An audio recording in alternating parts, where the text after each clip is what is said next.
Hello my friends, this is Jose from Lovita and I'm going to talk about our decisions.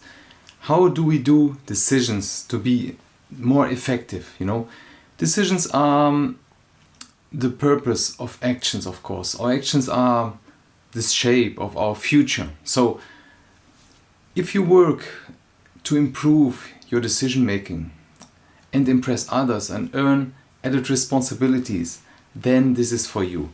Here are some tips to improving this decision making process is more effective if you can, and it can be challenging for you, for an organization, for an individual. So while some decisions may require some analysis, so a lot more analysis, other are really more fast, So whether you choose to implement this process or create your formal document, the key to success is to identify the right resources, set the right criteria, and monitor then if it's effective or not.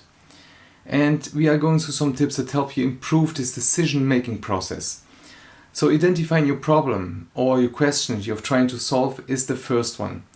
Then you need to define the question clearly. Otherwise, this decision-making is some process that can fail. And after you identify this specific goal or your outcome you'd like to achieve, it should be measurable and defined in time. When is it due? That means after you have identified your goal, take also a look at all this available information.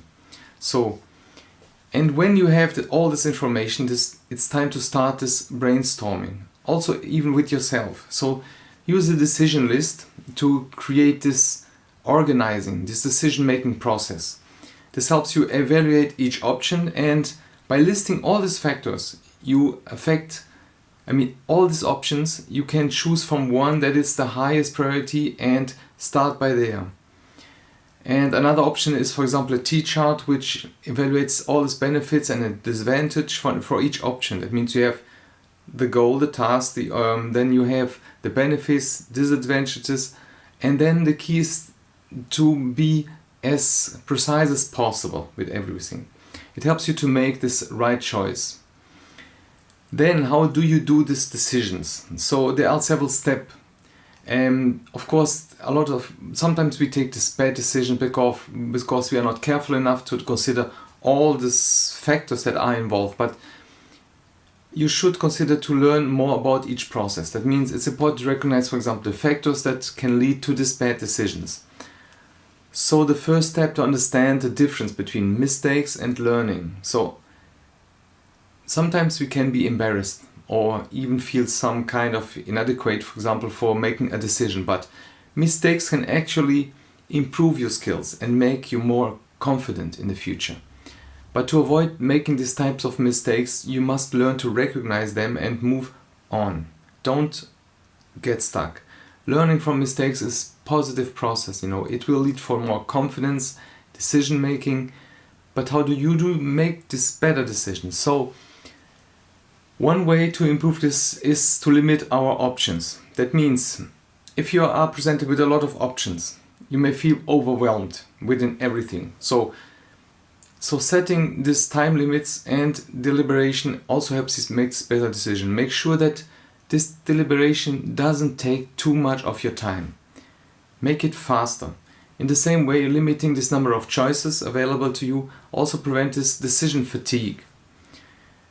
Also very important is listen to your intuition, because intuition is important and it's an important resource for making these better decisions, even preventing this traps. You might have had that feeling, that bad feeling or this special feeling 1,000 of times, but you didn't, for example, act on it, and then you found out you were right. Your intuition is your unconscious mind way of communicating, for example, with your conscious mind. And this feeling, it's really a really important piece of information that's not part of your conscious mind, but you should listen to it, because our subconscious minds are always feeding and controlling everything.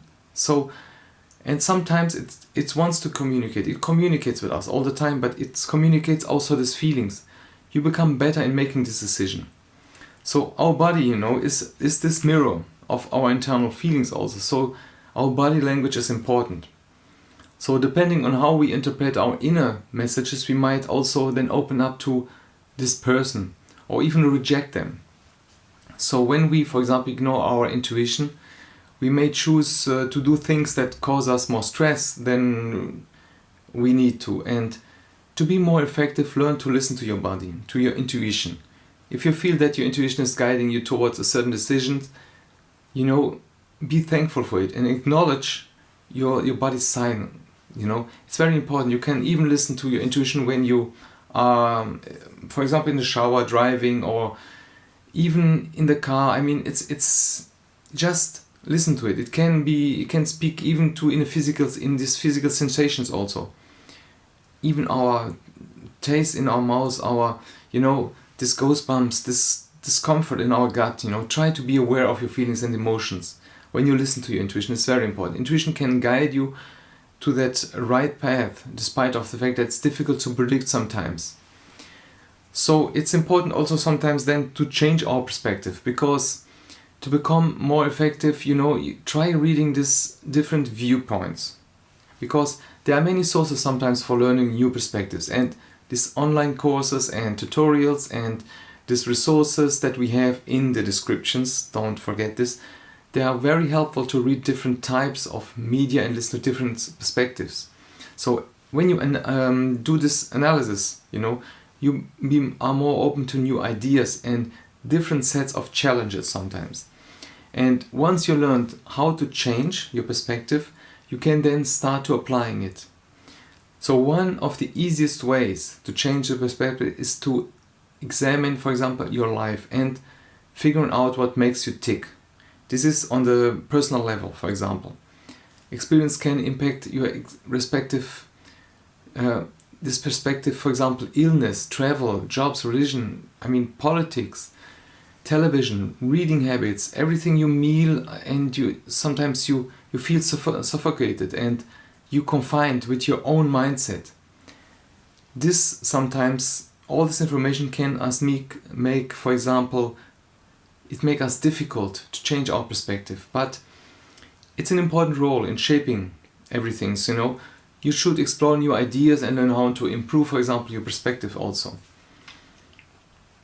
So one of the most powerful ways to change and to identify what you're trying to achieve is this perspective changing. That means you should identify what you are trying to achieve. If you're trying to change, for example, your perspective on your career, or if it changes, it can help you change your perspective also in life.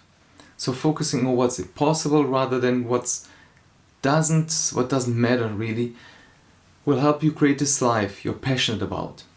And if you want to go a step further, check out the descriptions. I have resources, I have these links. Check it out. You will be amazed how resourceful this is. So let me know in the comments. And I hope this helped you a lot. It helped me. I changed many times these perspectives, and sometimes it's really fast. So this is a way that we improve ourselves, And really, as I hope this was really helpful for you, as it was for me. So let me know, and thank you very much for being there. Bye.